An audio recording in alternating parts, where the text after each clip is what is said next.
श्रद्धा और आफ़ताब की किस प्रकार से मुलाकात होती है, स्टोरी कहाँ से स्टार्ट होती है और कहाँ पे जाके ख़त्म हो जाती है, इसके बारे में आज आपको डिटेल से सारा बताएंगे। चैनल पर बने रहिए, अच्छा लगे तो लाइक एंड सब्सक्राइब करिए। देखो, श्रद्धा और आफ़ताब थे, मुंबई के रहने वाले हैं और मुंबई में कंपनी में काम करते थे। काम करते उनको पहले दोस्ती होती है। दोस्ती होने के बाद में दोनों में बात बढ़ जाती है शादी तक की। तो दोनों शादी करने का प्लान बना लेते हैं। श्रद्धा के घर वाले राजी नहीं थे, लेकिन वो अपने घर वालों के खिलाफ चल कर के आफ़ताब के साथ रहने का प्लान बना लेती हैं। दोनों लिव इन रिलेशनशिप में रहते हैं। कम से कम 3 साल हो गई थी। अब शादी का उस पर दबाव बनने लगा था कि शादी करेंगे, लेकिन आफ़ताब राजी नहीं था।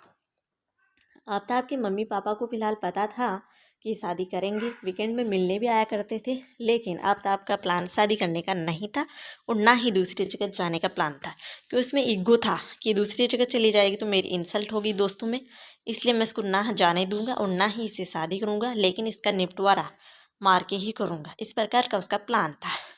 जो उसने आज ये प्लान रचा है, ये वो इत्तेफाक या अचानक से बता रहा है, लेकिन ये प्री प्लान लग रहा है। उसके बाद में एक बार वो उस श्रद्धा को इतना पीटता है कि उसको बहुत चोटें आती हैं और उसको धमकाता है, वार्निंग देता है कि मैं आपको मारूंगा और आपकी पीसेज करूंगा और उनको थैली में डाल करके बाहर फेंकूंगा। लेकिन बम्बई में सिटी बहुत बड़ी है, इस प्रकार का काम करने और लाश को ठिकाने लगाने के लिए उसको मौका नहीं मिल पाता कि पकड़ा जाऊंगा, इसलिए वहाँ ये काम नहीं जच पाया उसका। उसके बाद में उसने घूमने का प्लान बनाया श्रद्धा के साथ। श्रद्धा को बोलता है कि चल हम हिमाचल घूमने चलते हैं। श्रद्धा घूमने की बहुत ही इच्छुक थी, तो दोनों घूमने के लिए आते हैं। अब हिमाचल में 4-5 दिन रुकते हैं। 4-5 दिन होटल में रुकते हैं, इधर उधर घूमते हैं, लेकिन उसने सोचा कि कहीं पहाड़ियों से धक्का दे दूंगा, लेकिन उसको ये भी डर था कि जिंदा रह गई तो मेरे खिलाफ बयान दे देगी। लेकिन चारों तरफ घूमा, टूरिज्म ज़्यादा होने के कारण इस प्रकार का प्लान सक्सेस नहीं हो पाया। उसके बाद हिमाचल में एक बद्री नाम के शख्स से उनकी मुलाकात होती है। बद्री नाम के शख्स से मुलाकात होती है, उसके कॉन्टैक्ट नंबर ले लेता है और उससे को सारी जगहों के बारे में पूछता है और कहाँ रहते हो, तो ये इसने बोला कि मैं बम्बई में से आया हूँ। और उसको उसने बोला कि बद्रीनाथ ने बोला मैं दिल्ली में रहता हूँ। तो दिल्ली के बारे में जानकारी ली उसने, दिल्ली के बारे में पूछा, छानबीन की, तो बोला हम भी दिल्ली घूमने चलते हैं। तो श्रद्धा बोली कि अभी बहुत सारे काम हैं, 4-5 दिन हो गए हैं, अभी चलो वापस बॉम्बे चलते हैं, अभी नहीं घूमना है। लेकिन उसने बोला नहीं, चलो 2-4 दिन दिल्ली भी घूम लेते हैं। तो श्रद्धा भी राजी हो गई और दोनों दिल्ली आ जाते हैं।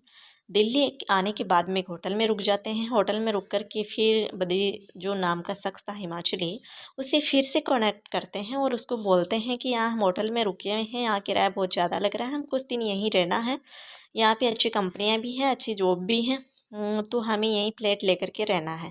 तो उसने फ्लैट वालों के कॉन्टैक्ट नंबर दिए, उसने कॉन्टैक्ट करके फ्लैट ले लिया। लेकिन ये सारी भयानक, बद्री को बिल्कुल भी कोई भनक नहीं थी इस प्रकार का भी ये कर सकता है। उसके बाद में आफ़ताब और श्रद्धा, जिसके पास थोड़ा सा सामान था, उसके साथ वो शिफ्ट हो जाते हैं।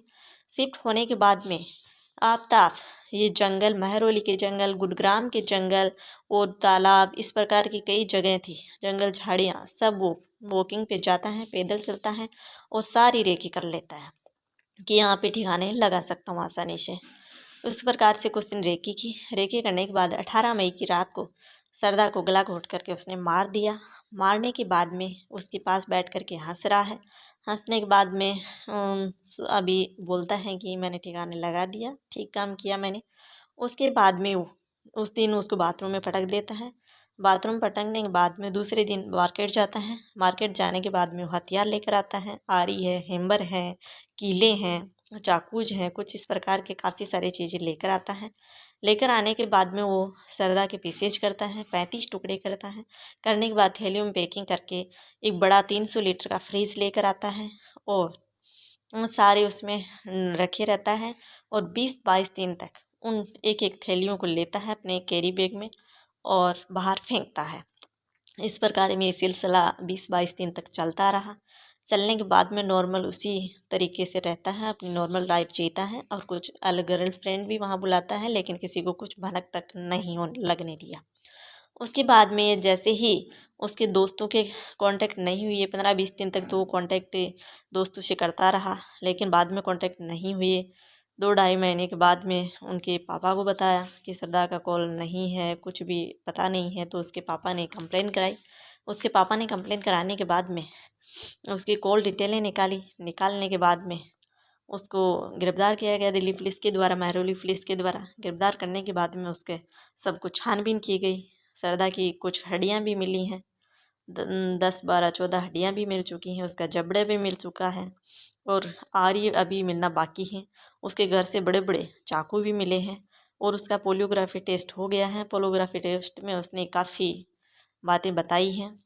अब पुलिस इन्वेस्टिगेटर जो ऑफिसर हैं, इन्वेस्टिगेटर ऑफिसर हैं, वो ये चाहते हैं कि उसको ज़्यादा से ज़्यादा सज़ा किस प्रकार से दी जाए और इसका किस प्रकार से उसको साबित किया जाए।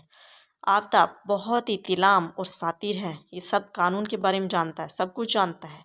सब कुछ इन प्री प्लान के तहत किया है, कानून को पढ़ा है, सब कुछ ठीक किया है इसने और उसके बाद में सब कुछ ये ठिकाने लगाया है। ये इंग्लिश फराटीदार बोलता है, सब वो जिसको पता है, सारे उसको नॉलेज है। सब कुछ इसने नेट पे सर्च कर करके पूरा प्लान से किया है और अब पुलिस के सामने खड़ा हो जाता है कि अचानक इत्तेफाक से हुआ है। लेकिन ये अचानक इत्तेफाक से नहीं, 3 साल से पहले जो पुलिस में कंप्लेन दर्ज कराई उसमें सब कुछ लिखा हुआ है।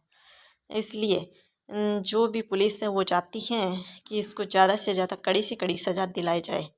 अब ज़्यादा से ज़्यादा कड़ी से कड़ी सज़ा दिलाने के लिए उसको पुलिस को कुछ तो सबूत पेश करने होंगे। काफ़ी सबूत तो हैं पुलिस के पास, 1-2 कुछ सबूत और बाकी हैं जो अभी इसका नार्को टेस्ट होना बाकी है। कल इसका नार्को टेस्ट भी हो सकता है और उसको ज़्यादा से ज़्यादा सज़ा, उसको या तो उम्र कैद या फांसी की सज़ा, ये 2 सज़ा दिलाने के लिए पुलिस दिन और रात काम कर रही है।